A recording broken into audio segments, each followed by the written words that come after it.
an honest look at the past can teach us important lessons in the present. As the people we are now, it's easy to think about all the mistakes we've made, and they're not always easy to admit.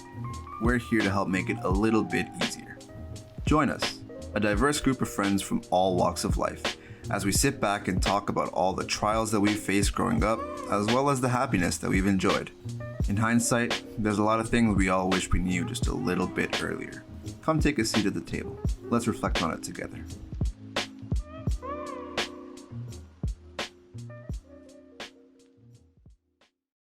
Hello everyone, welcome back to In Hindsight. I'm your host Weldon, and today I'm joined by... Hey, I'm Austin. Hey, I'm Chris. I'm Hasaan. I'm Maria. I'm Jay. I'm Richard. I'm Jacquie. Dun, dun. What? Since today's our last episode, we wanted to do a little recap on our university experience and to give some advice. Wait. Last episode of the semester. We're coming back, baby. Of the season. This ain't over. We're gonna It's in be my back, conclusion, man. dog. Don't worry. Nah, you'll say it after. Say it. All right. Continue. Alright. Since today is the last episode of our season, we wanted to do a little recap on our university experience and to give some advice to any future university students listening. Yeah. So how would you guys describe your university experience? So just pure Ryerson experience aside from RTA. Oh, horrible. Damn. I'm joking. Guys, I want to say that my experience has been better because of amazing you guys. because of you guys. I got Fuck you. Yo, can we talk about how we all became friends? Yeah, didn't we I think we talk already about did on that the in the last first episode. episode? We did. We We did. Yeah. Okay. Oh, is that the But one I like, missed? it wasn't there. Yeah, that's one you missed. Yeah, to sum it up though, Richard basically conducted the entire thing and brought everyone into the group. So Richard is really responsible for not only his friend group but along the line this podcast. So Moral of the story is we're not even at this point yet, but if I were to give advice off rip to anyone, make friends right away, because I would have been screwed in so many ways had I not made friends right away. It's time sensitive. Do it right away. and it's literally just a matter of talking to the people. Even if you don't know for sure that they're going to be someone you like, you just talk to them and you try your best to actually be friends with them. Yo. Because Hassan didn't like me in the beginning for some reason. I didn't like Richard in the beginning. My first impression of him. Really? Why first didn't you impression like of him- Rich? I didn't know that. All right, let me tell you. Everyone My likes first Richard. impression of him was the way that he was dressed in a certain way. And he I dressed spoke like in a certain way, weirdo. and he I said was some finding things. myself. He just said some shit on the first day that I met him that made me think he was a bit of a waste man.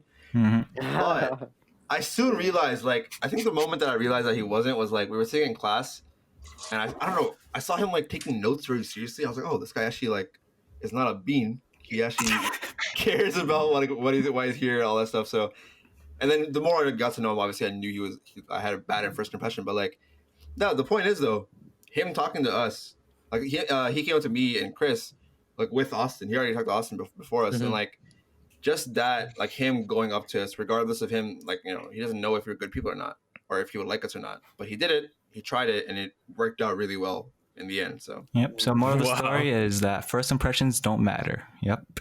yeah, to be honest, Yeah. Yeah, that's true. Yeah. I mean, yeah. Actually. as long as you don't just completely Unless it's a stop talking to girl, someone off then it. don't mess up. Yep. Yeah.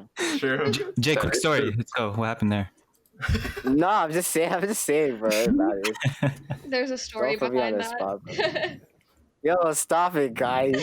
Leave me alone. We're continuing last week's episode. Alright, we're done with this.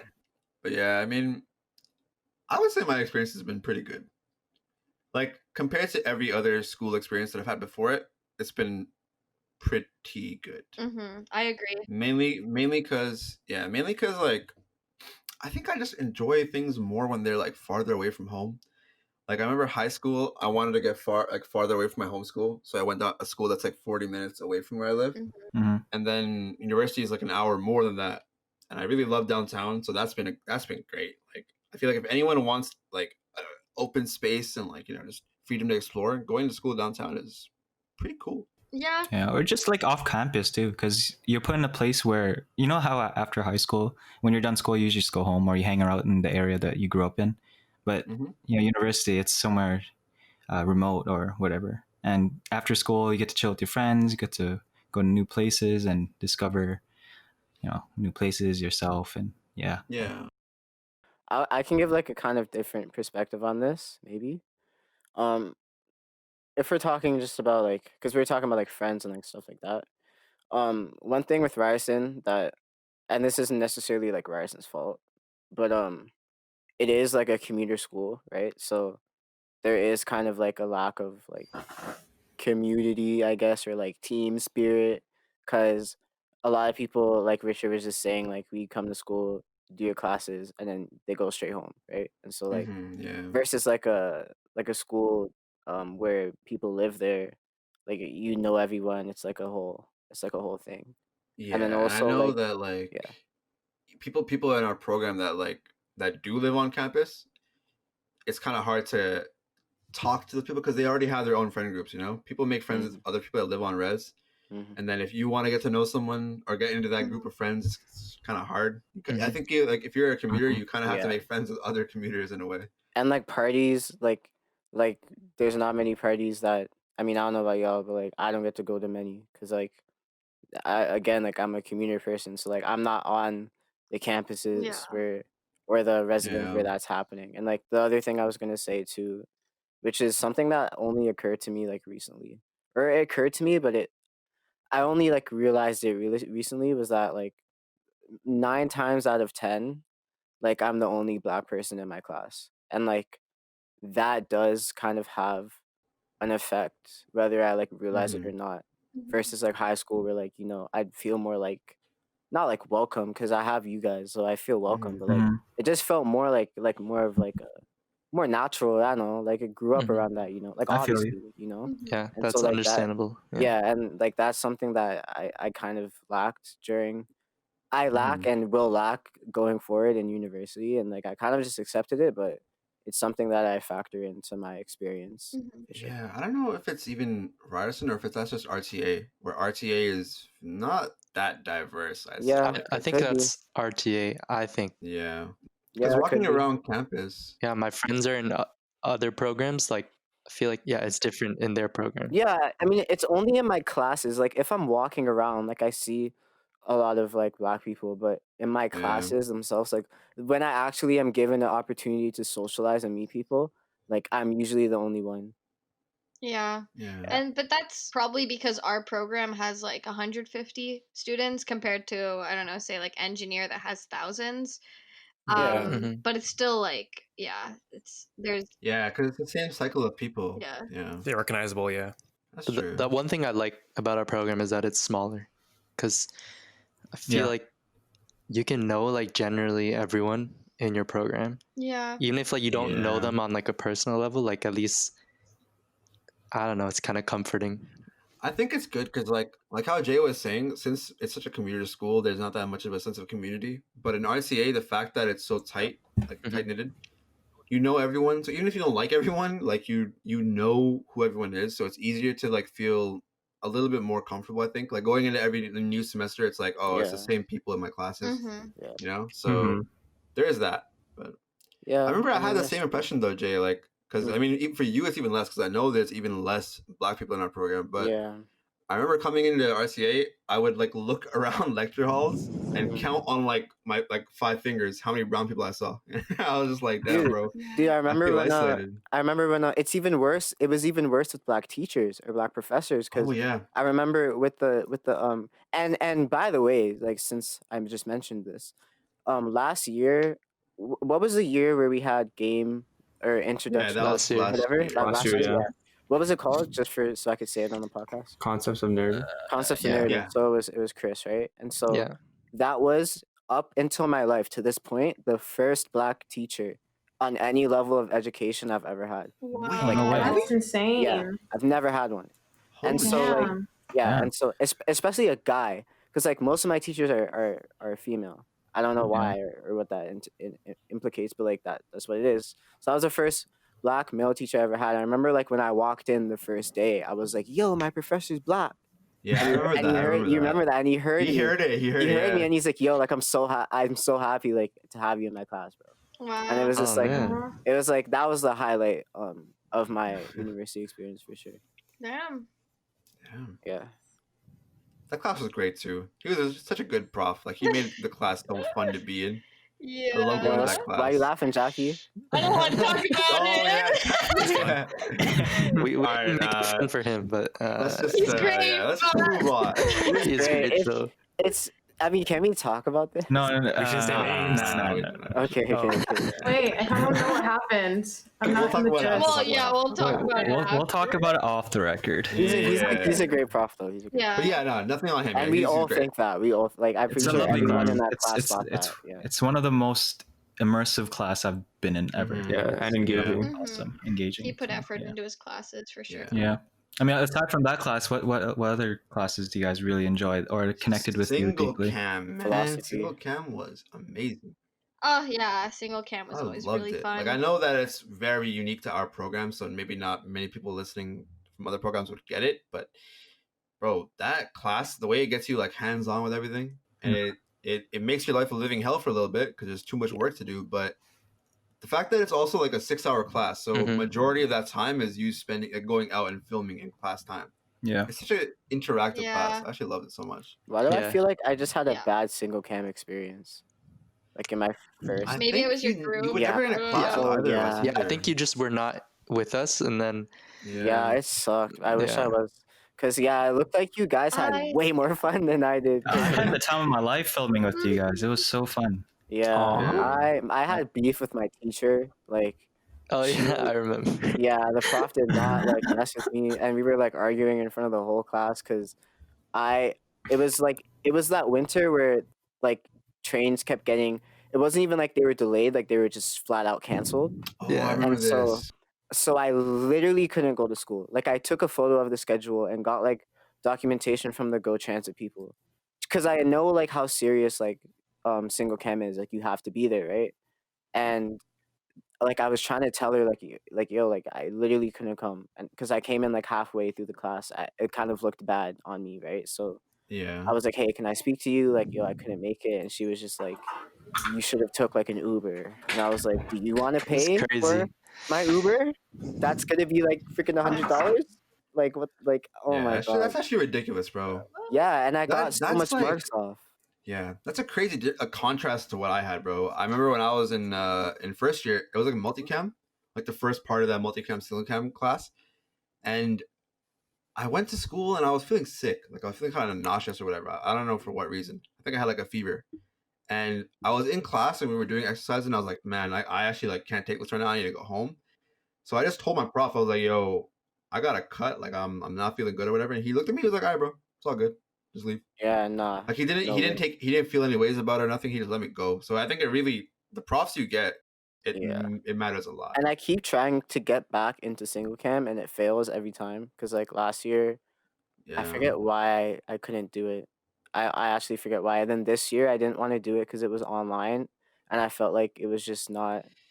Which is the topic in itself. I mean, honestly. This year, This year can you guys describe to the listeners what single cam is, just in case anybody is like foreign? Oh, right. Single cam basically is like a independent production course. It's where we get put into teams of like a whole crew, and we develop and write our own films, and then we all like go out and film on our own time.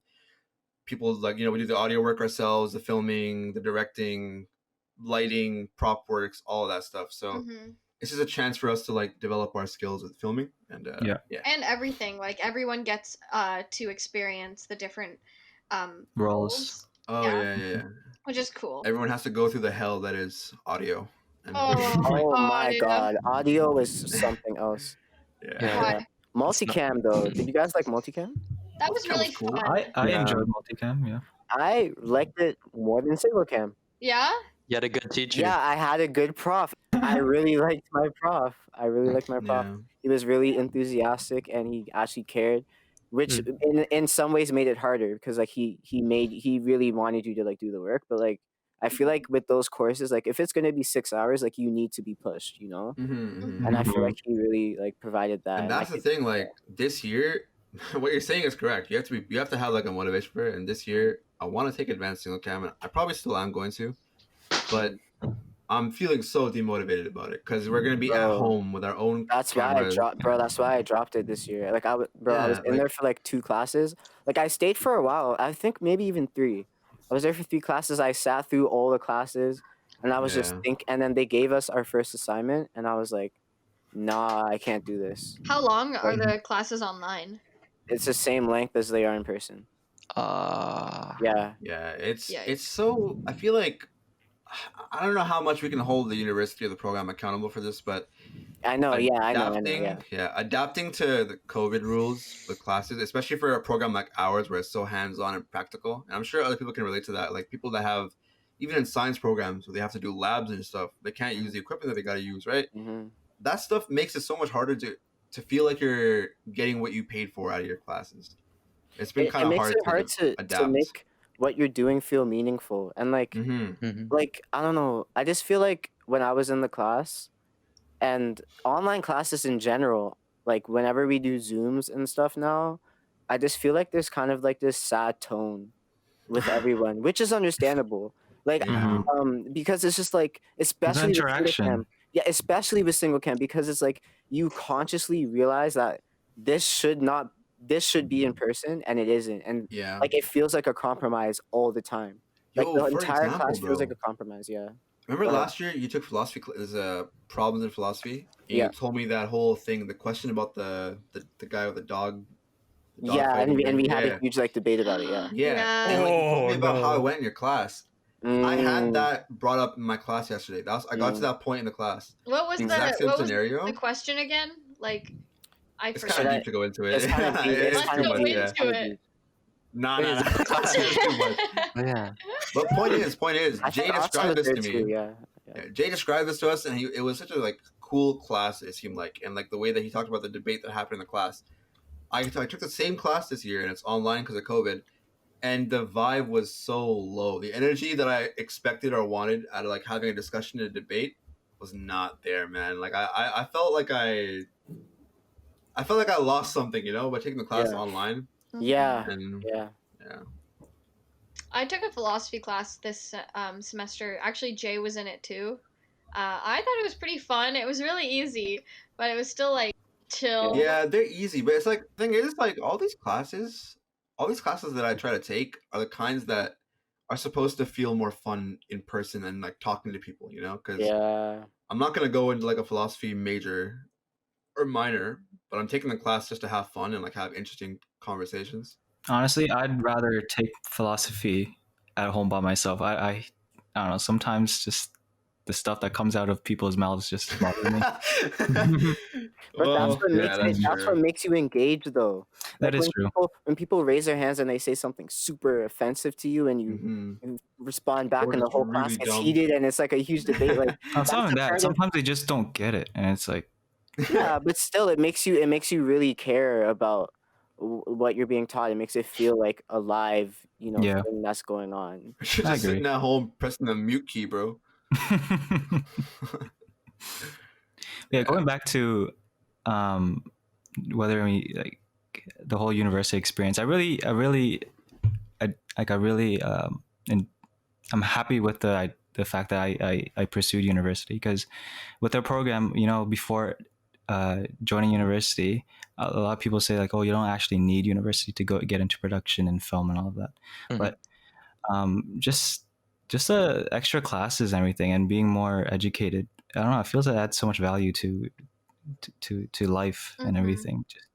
And also you're making so many good connections. Exactly. Yeah. It's gonna bring you so much value in the future. People look at university as like, oh, you're going there for a degree, so the degree you're going there for better be like able to lead you to this amount of opportunities or whatever. But I feel like more than the degree, sometimes the experience that you get out of it is more valuable. It gives you more. I mean, we can all say our experience in this program is completely unique compared to like whatever other program your friends are in, because like my friends don't really like understand like what I do in the program. Yeah, exactly. And it's just, I don't know, it feels kind of cool that it's like unique, that no one else understands really. And just like the social aspect of it too, like having friends that you could grow with and learn with. It's it's fun. Like I can't imagine just going down the path by myself. I don't think. I think we brought this up before too about how social RTA is as a program, and how that kind of put me off from it in the beginning. But I mean, like, how do you guys feel about it? Because I feel like over time, I kind of grew to like the fact that everyone talks too much, and that it makes it easier for me to interact with people when I need to. I agree. Yeah. For, like, work. Yeah. Because some programs, people are just so dead. Some classes, people are just so dead. Yeah. New media. I feel like everyone's new media.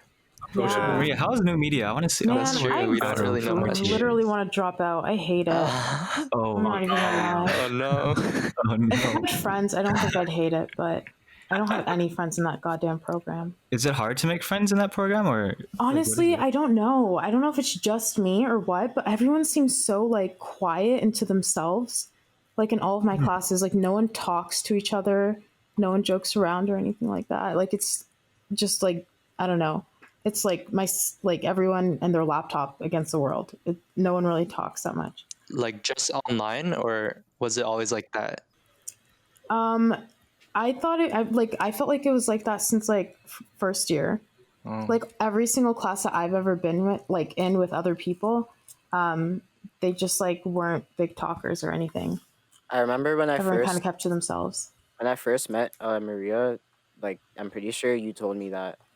Like we were talking about how because I was like, oh, what program are you in? And you said like new media, and I was like, oh, like how is it? And you said exactly that. So yeah, which is really weird because I know people in like older years, like the year above us or above me, and I like started talking to some people in the year below me, but I just know no one in the year like that I'm in, which is really weird. Maybe you're just cool. I feel like cool people like always cool. Like I actually, you know what, facts, I'm gonna start talking. You have us now, Maria. True, but it would be a lot easier if like I had friends in other classes just like that I can talk to and like you know that are taking the same classes as me, but it's okay. I'm sorry. Sorry. You guys find making friends easy at least? Like for other than Maria? No. Nah, I would say no. Nah. I'm like done making friends. Like, you think so? Yeah, I feel like before it was like we all made friends. It's kind of too late. Like it's not even that it's too late. It's more like I just don't know how to go about it anymore.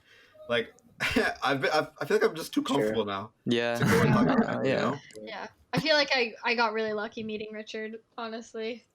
Yeah. Dude, I got so lucky. I literally complimented Sean's shoes and met all of you because of that one thing. Like, and the thing is, like, I feel like if, like, for example, if we never met Austin, right? I feel like we still would have met Austin at some point. I don't know why. This friendship feels like it's meant to be. I agree. It's just I don't think you guys would have met me if I hadn't done that. That's what scares me. Yeah, I don't know. It's crazy to think about, honestly. Yeah, I was gonna say, like, I feel like the only time that I'm good at making friends or like even try to is when I don't have any around me. Like that's my only drive, you know. I'm like, yo, I don't see anyone that I recognize. Let me just try because I don't like being the only one in the room that I know. Like that feeling sucks. So, it's kind of a matter of need. I think this is the most. Okay, it sounds a little sad, but I had friends in uni, in high school, but this is the most I've kind of interacted with friends because in high school I was kind of like a lone wolf. I kind of stuck with myself a lot, and I guess like meeting you guys and having friends and talking to you guys made me more social. But back then I was like almost a complete opposite. I don't know. That's interesting for me to hear because I was kind of the opposite. I was the opposite too. I was the opposite as well. I had so many more people around me in high school. Yeah, that I would always be talking to so many people for like, I don't even know why I had this many people around me. I barely talk to any of them anymore. But like, I had so many people around me, and then when I came to university, it was kind of a hard shift because even though I had you guys around me, there was more of a sense of like you gotta go through it alone to a degree because you also have your own classes. Yeah, definitely, especially with like how big the university is and how you gotta navigate it. You basically always feel like you're alone. It's a sad sentence, but like there's so much people you kind of feel invisible. But it's not necessarily a bad thing because I think that coming to university yeah, I think coming to university and learning how to ride solo like kind of made me more mature. You know, like it helped me grow a lot. So. Do you guys think you're still close to your high school friends? Yeah, some of them for sure. Some of them, yeah. I think I always will be. Yeah. I think at this point, like if you still have friends that are close to you, they'll probably be friends for like a really long time. Like the people who, at least for me, the people who were considering like cutting off, like I already did it from time. So if people are still in my life now, I genuinely like care enough to keep you in it. So yeah, it's cool to think that I feel like this group now that I have, or just at this point in my life, and I think it's this way for most people too. Like by this age, it's like they have a certain group of friends that they know they're gonna see again when they're like adults. You know, like you'll know them, and even though you're gonna be separate when you're adults and stuff, you might be living your own lives and stuff. But I feel like I'll see you guys working in your own careers and stuff like that, and I'll like talk to you guys sometimes. You know, it's like it's that kind of thing. I want to touch on Jace, what he said about cutting, like certain people off. Like, is there a reason why you would cut someone off, and why you did it? I mean, at a certain point in my life, like it just depends. It depends where you are in life. If you're very focused on a goal, or you're stressed out, I feel like you can't afford to have people around you who are distracting you or like bringing your energy down. And that sounds corny, but it gets to a point where like it's not corny anymore. Like you actually, because I feel like the crossroads kind of happen after high school. People branch off and start doing other things, and you have to kind of look around you and see like how are these people. You kind of have to reassess how are these people like affecting you, because you don't really have time to like, I don't know, care. I asked that because I relate to it a lot. Because in high school, I had a friend that he was really close to me, but like constant, like he had his own inner struggles, but I would always be there for him and everything, and it just got to a point where it was very draining. I still connect with him here and there, but at a certain point, it's like you can only do so much as a friend, right? And for sure. I don't know. And if they're taking more from you than giving, then I feel like it's not worth it. And honestly, that's probably good for them. Yeah. People have to figure their stuff out on their own. For sure. Because I think like friendships, you have to get some kind of value from it. And especially because we're entering adulthood and we're like focused on ourselves and our career, like we need to be friends with people that can bring value to our life. Yeah, and it sounds selfish, but it's not. It's really not. Or even if it is, I feel like you have to be sometimes. Like it's not that wrong. But also those people will find their own people who have like the same values and like that mesh well with them. So it all just like works out. You can't force anything. Anyone listening that's like 12th or 11th grade heading towards university, I feel like I had this fear, and a lot of other people do as well, where they're scared of what's going to happen to their friend groups after high school ends and they go into different universities. Yeah. And I was really scared about it. It actually did affect me a lot when it first happened. But I think, I don't know if you guys could offer like a good piece of advice to someone going through that, because for me, I always heard from other people that it was going to happen. So I kind of like saw it coming, but I didn't really know how to prepare for that. I don't know if I should talk about this, but like Maria and I had a huge falling out with our friend groups coming out of high school. It was really messy. Yeah, it was so crazy. It really just like hit. Like everything was fine. We were super close for like all 4 years. And then at the very end, like when school was about to start and it was like the summer of grade 12, just everything just blew up in our faces. Okay. Everyone was like, I have advice for this. I feel like I know, because so basically, because when you're in high school, right, you guys know the concept of like high school friends. Like you only see them because you're in the same school, in classes, right? Yeah. But I feel like that still applies to your real friends as well. Like you're used to not putting effort because you're seeing them every day. Like you might really care about them, but you're kind of in the bubble of high school, and so like you're seeing them every day in your classes, you're seeing them at lunch, you're seeing them after school. But once you take away that central thing like school, like a lot of people just don't know what to do. I feel like to fix it, just talk about it. Like literally just have a conversation. Cause with your guys' situation, Jacquie and Maria, I'm sure you and your friends, are you guys friends now? No, a lot of them are like, yeah. I'm still friends with a few of them. Okay. Yeah. Like, so you guys were like genuinely close?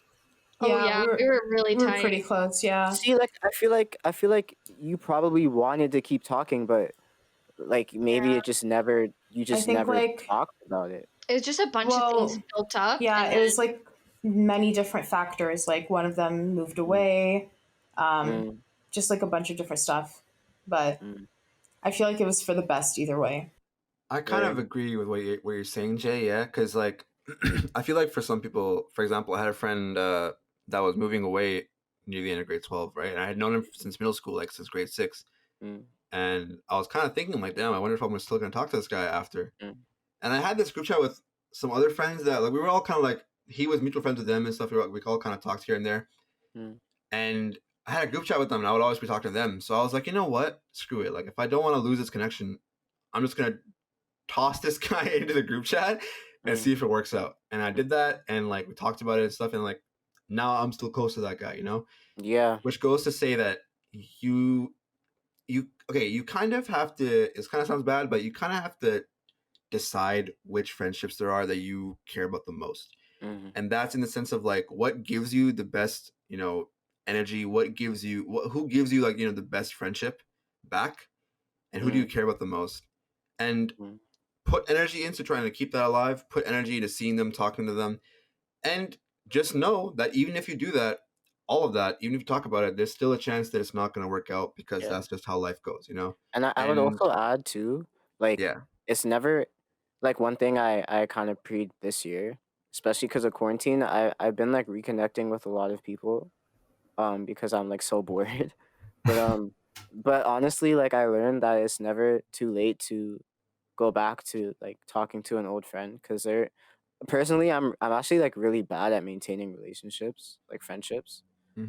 Like especially when I was younger, like I didn't reach out to a lot of people. If, like you're saying, your friend moved, like I would not have reached out to him. Like I used to suck at doing that, and so I lost a lot of friends like growing up, and it's only now I'm like reaching out to them, and they're like, "Yo, I'm down." They're like, "Yo, like I miss you, bro." Like whatever. But I never would have known had I not reached out, you know. So like more times, like people who you're friends with and you felt a connection with, like they might still like you, but like you just have to talk about it and see, because it's kind of an awkward conversation to have. Someone wants to speak and like grow out of that whole mindset of like, if someone isn't reaching out, that they don't want to see you, because everyone's got different things in their minds. Everyone's busy with life as you're growing up. Like going into university is a huge jump, and you got to get serious about a lot of things. So, you know, reconnecting with old friends might not be the first thing on their mind, but if you're thinking about it, go for it. Don't wait for someone else to say it, or think like, oh, they haven't talked to me, so they don't want to, you know, talk again. You know, like you never know until you yourself just go through with it. So. Yeah.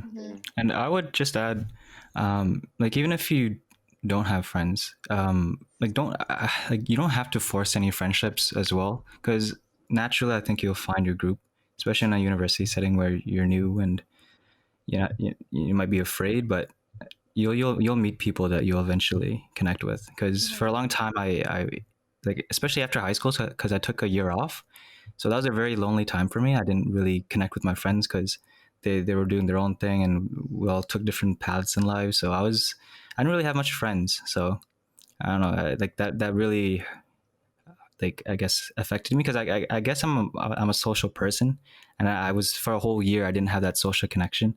I was just either from work, coworkers, but it was nothing ever like special or close like what I have with you guys. So yeah, I'm just happy I met you guys, and yeah, for those listening, just you'll eventually meet people that you'll really connect with. So don't worry about it. Yeah, just don't force it. I'd say like just go with the flow. Yeah, I was gonna say, like, just let relationships dissolve if they're gonna dissolve anyway, because there's nothing you can really do. It's just divine timing. You'll find other people. They'll find other people. It's all gonna work out. And the bridge isn't really burned either way, too. Like, you can still reconvene, and then, like, what Jay said. Yeah. Yeah. Exactly. Like, I've had a lot of friends from high school that, like, I've been on and off with them, like, talking to them in university. But whenever we do start talking again, it's always natural. It never feels like, oh, it's been so long, I don't know them anymore. It's more like, hey, it's been a while, let's catch up, let's talk. And then maybe we'll talk for a couple months and then stop again, you know? But it's never on like anything like no bad terms or anything. It's always a matter of like, you know, just whenever you have time to talk to someone and you feel like doing it, sometimes you can do that, sometimes it works out, sometimes people are busy. Yeah, I love those kind of friendships. I have a friend that I've been friends with since we were really young, probably like 5 years old.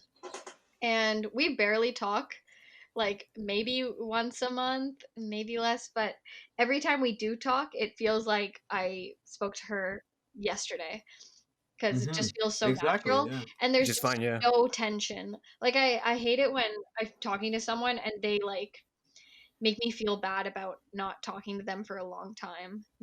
Yeah. Yeah, and I feel like what you're saying, how you've known this person for so long and it just feels natural. I feel like it's just like another thing I would say to anyone in grade 11 or 12 is like realize that real friends are hard to make later on in life. Like honestly, because when you're in high school, there's so many people so close around you. So you might think like, oh, it will be easy to make friends, like, you know, later. But honestly, the older you get, at least for me, like the older I get, the harder it is to make friends. So if you have someone real, like I think it's worth it to make the effort to keep them in your life. Because like in Jackie's case, like since 5 years old, like that's crazy. But it's worth it, you know, because it's a real connection. So just like checking in with someone here and there goes a long way, you know. Like sometimes I'll think about a friend of mine that I haven't spoken to in a couple months, and I'm like, oh shit, maybe I should ask them how they're doing. And then a lot of times that thought just lingers, and it's like I don't end up texting them or anything. I kind of just forget. But if you push yourself to do that and actually, you know, try to just message someone and be like, hey, how's it going? What's up? Like, what's new in your life? It might not lead to a lot more conversation, but it still keeps things alive. You know, it keeps the other person knowing that you're still there and you are still friends, you know?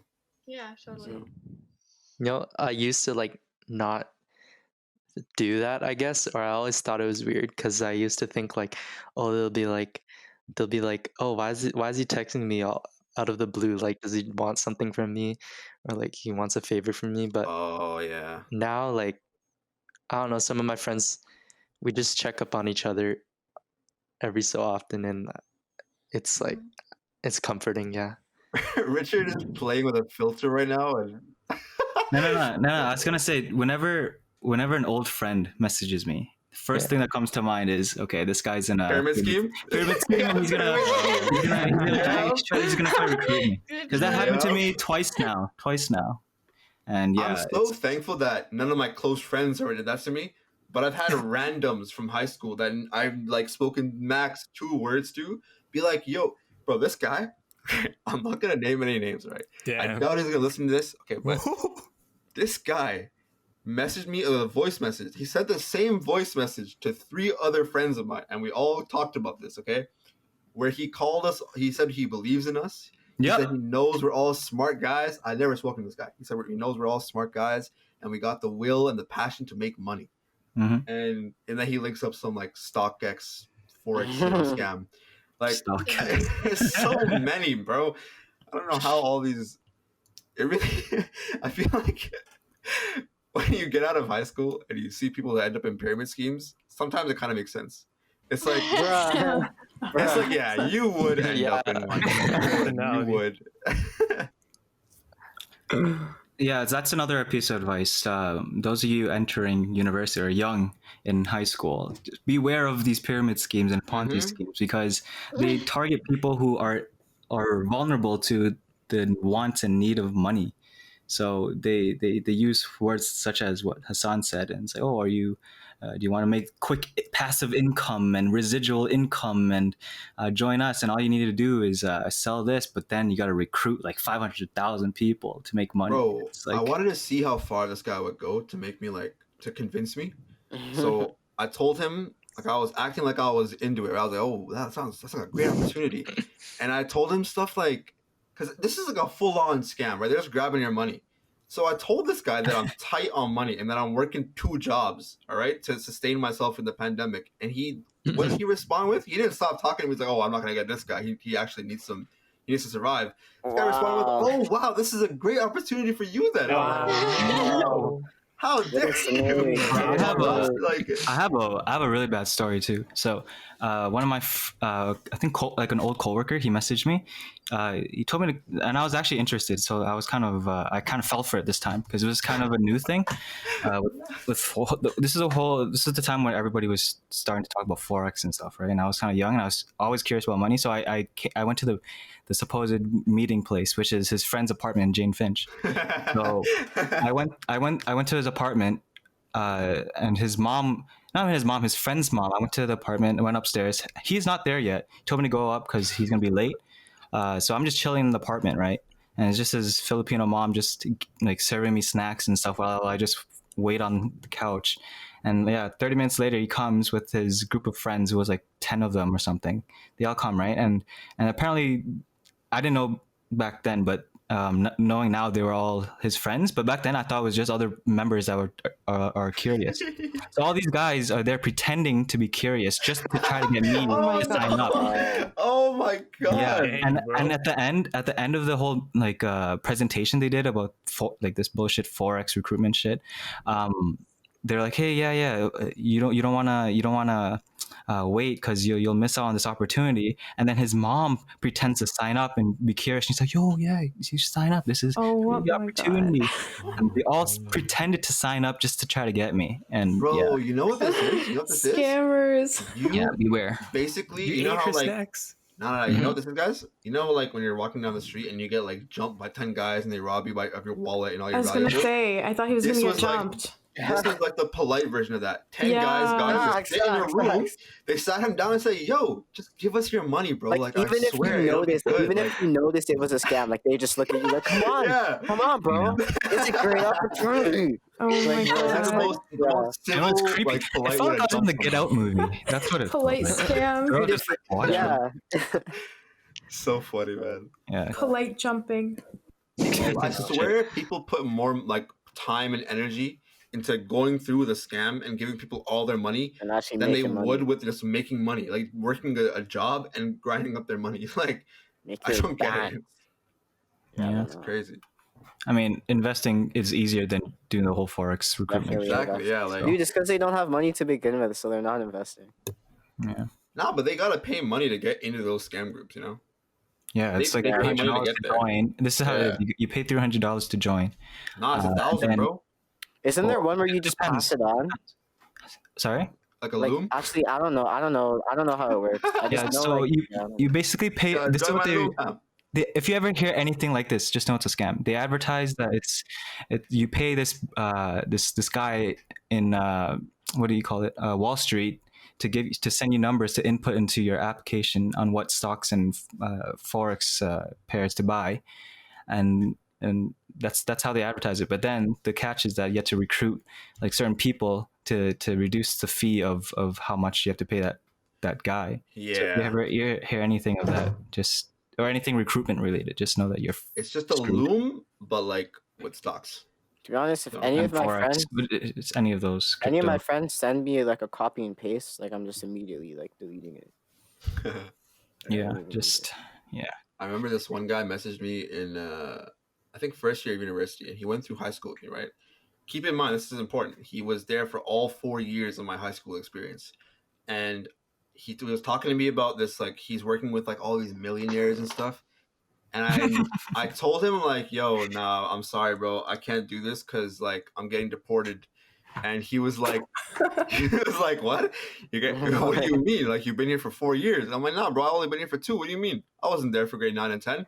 And I managed to convince him. And I convinced him that me and my cat were getting deported in a month. His scam. And he believed me. So that's just a standard to give you guys of the kind of people that are running these operations. Yeah, I was like, yo, what the? Yeah. So, Weldon, do you have any other topics? I don't even know where we are right now. We've been talking about you guys like cameras switched for through a all the. long time. Yeah, we kind of did, huh? Yeah. Oh yeah, what were we, that I was guess- that question that Jay said to ask at the end. What was it? The what? Oh, well, actually, I had a question for like Richard first because we talked about it before a bit, but I feel like it's not gonna come up again. I think did anyone else here take a year off? Yeah, No, I took right? a year. Yeah. Actually, me too. took a semester. Oh, off. you did? Oh, my bad. I didn't take a year. I took a year off. Okay, you guys want to talk about like how that was and like how you felt during that time? Because I've never actually heard it from someone who's taken one off. So It was chill for me. Like I needed a break kind of from school and stuff. I didn't end up doing much. I just worked mostly and like got to know myself. But yeah, that's about it. Do you ever feel like you were like falling behind when it happened, or you just like it was? Yeah, I was really stressed out because all of my friends, or like most of my friends, were in like university already. So I'm like, fuck, I'm already 1 year behind. I feel like so young compared to them. I feel like they're growing so much faster than me and stuff like that. But it actually didn't. It was just like my ego, you know? Yeah, I feel it, Yeah, it's same with me. I think my decision was very planned out, I guess.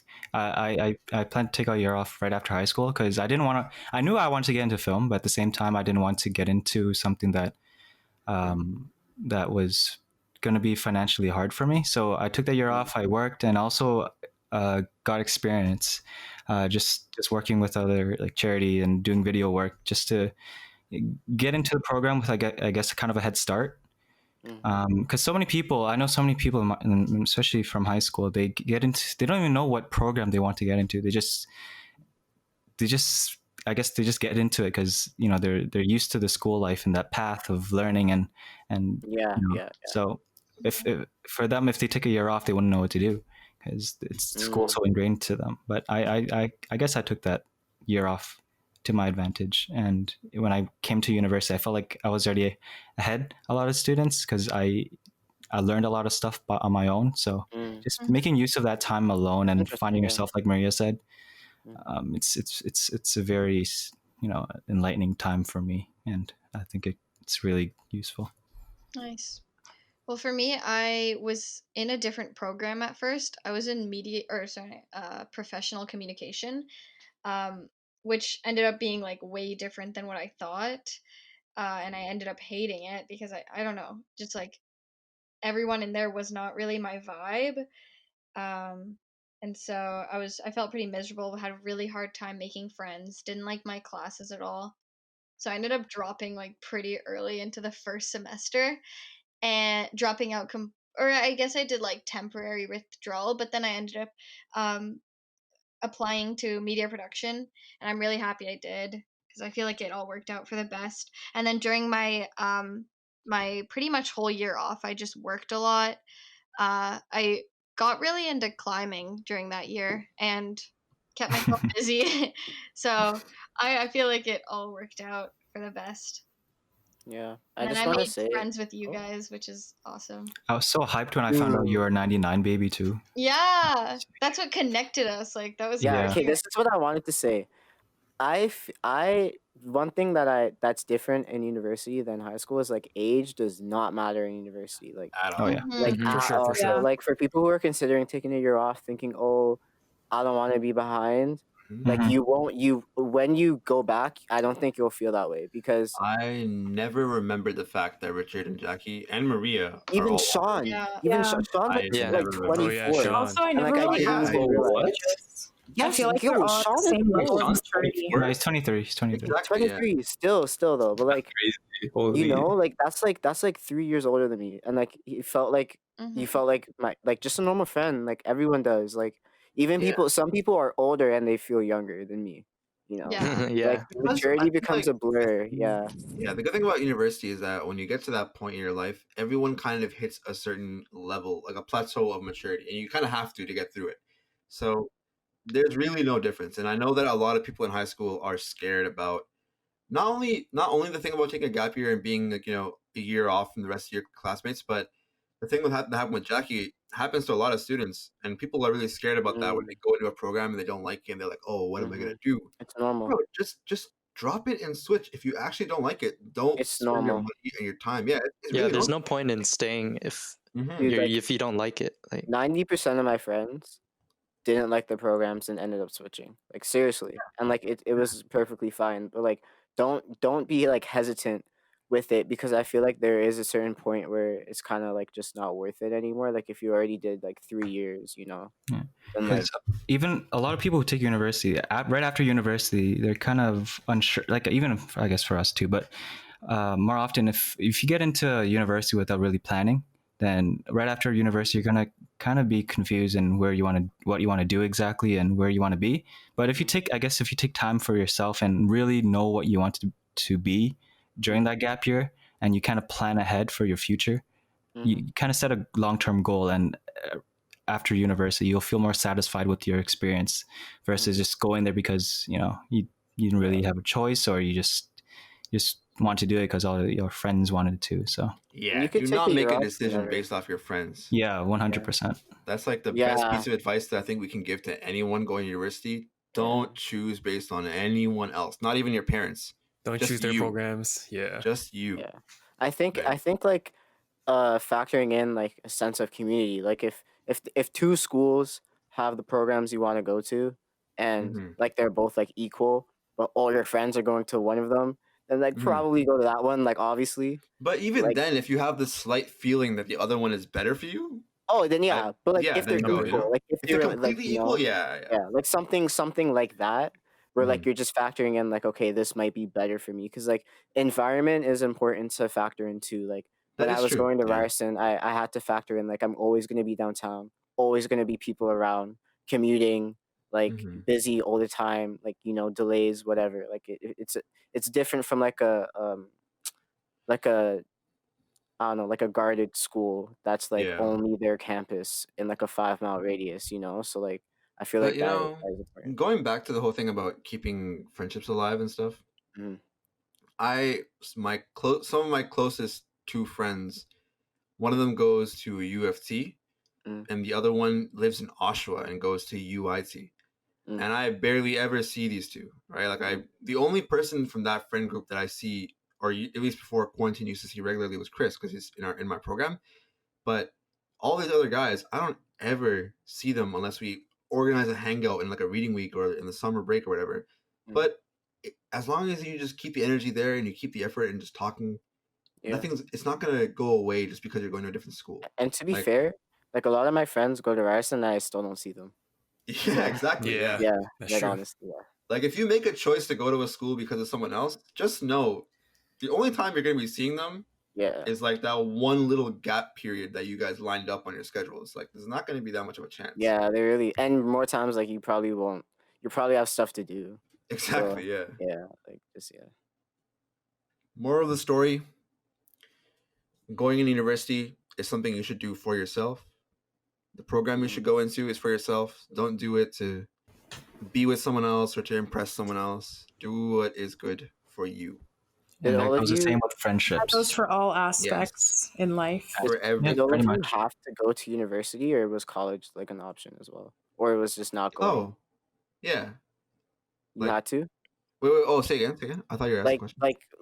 Like, did your parents like want you for sure to go to university, or did you have they did. Yeah. The thing is though, I was really adamant about going to college for animation. I think I talked about this before, but I really want to do animation, so I was really adamant about that. And my parents obviously they wanted me to go to university because they wanted a degree, but in the end I made the decision on my own, because I realized when I went to Ryerson and I checked out the whole campus, I was like, man, I don't want to miss out on this. I don't want to go to because college sometimes can feel a lot like it's still like high school. Yeah. And I looked at Ryerson and the scope of it, and I was like, screw it. I'm going to go and do something else, and I'm going to go to Ryerson because I just wanted that experience. So, not to knock on college. No. I have friends in college, and they love it. It works for them. Whatever is good. Again, whatever's good for you.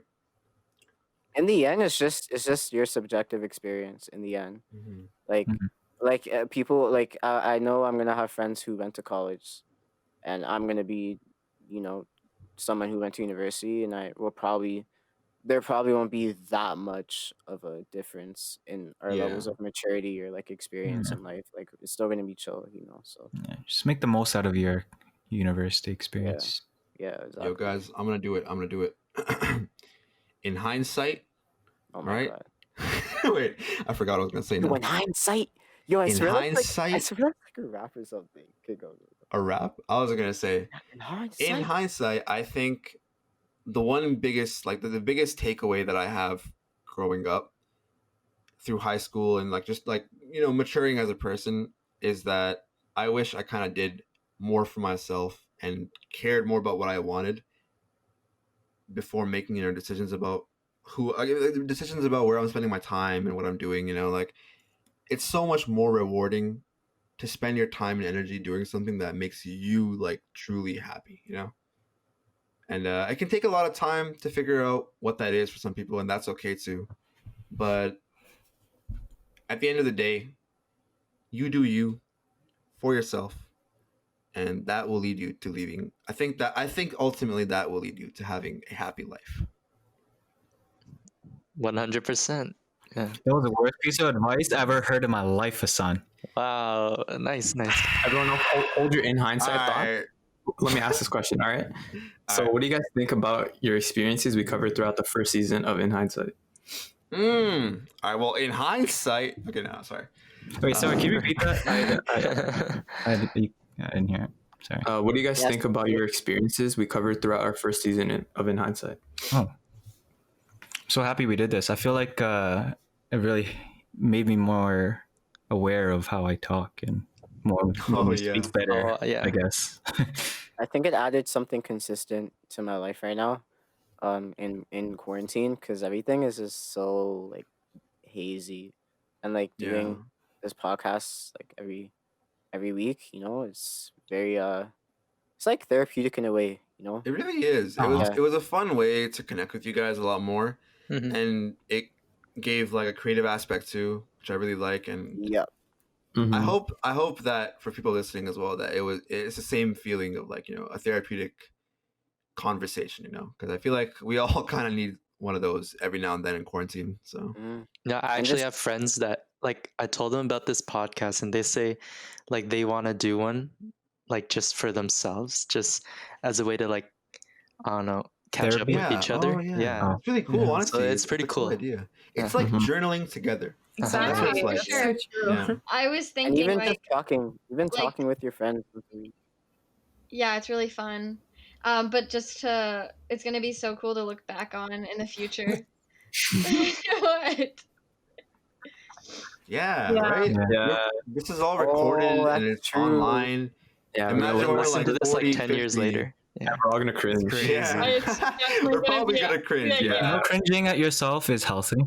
I better cringe at myself. Yeah, right? Because if you don't cringe at yourself years later, that means you didn't change as a person. If I listen to these episodes when I'm 40 and I'm like, yeah, that sounds about right. I'm not. Like, that's not good. I didn't change at all. Right? Like, bro, you still stuck in your 20s, man? Come on. I change every day. I slap myself every time I listen to this last week's episode. I hate myself. I hate yesterday's. I enjoy the point of views, different point of views, and like I learned a lot from you guys. No, we're just telling stories. It's sick. Exactly. Jacquie, let's go. Jacquie hates everybody, remember? Everything. Yeah. And we got to know each Jacquie other. loves everybody now. I love I you. learned more about all of you. So Yeah. For sure, yeah. Me too. We are. We're coming back, bro. Next semester, next season, probably gonna start around like early to mid-February, I think. So we'll be back. Don't you worry. For our no dates. diehard fans out there. Just stay tuned, because Yeah. maybe mid-January. how do you guys like stay? This is Weldon's question, but I'm jamming it. I'm literally jamming it. How do you guys stay motivated during exam season, since that's coming up soon? Well, kind of already. It's hard. I am not staying I motivated. ain't motivated. Who said that? We already went over it. What did Maria It say? takes like 4 days. It's really bad. I have so much shit to do. Oh no. Oh shit! We're on. Oh my god! Should I say something else? I work out in the morning, and that's how I stay motivated during the day. I go for a daily walk. I drink water. And eat a lot of liters of lemon water in the morning. Green juice. Yeah, well, I just good take luck a to shot anyone of listening that ginger. has exams left that they're still That doing. sounds like keto diet. Keto diet. I only eat keto meals. Followed by a relaxing candle bath to relieve stress. I make sure to devote 8 hours of self-care in every day.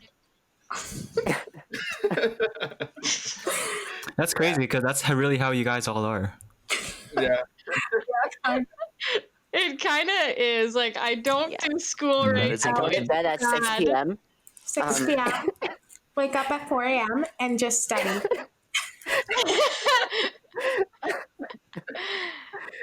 Oh no. Yeah, so just so you guys know, In Hindsight's coming back stronger than ever. New topics, better content, better conversations, tighter relationships.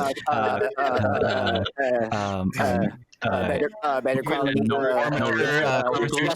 Special guest. No special guests. We're all special. We're the only special guests. You're special.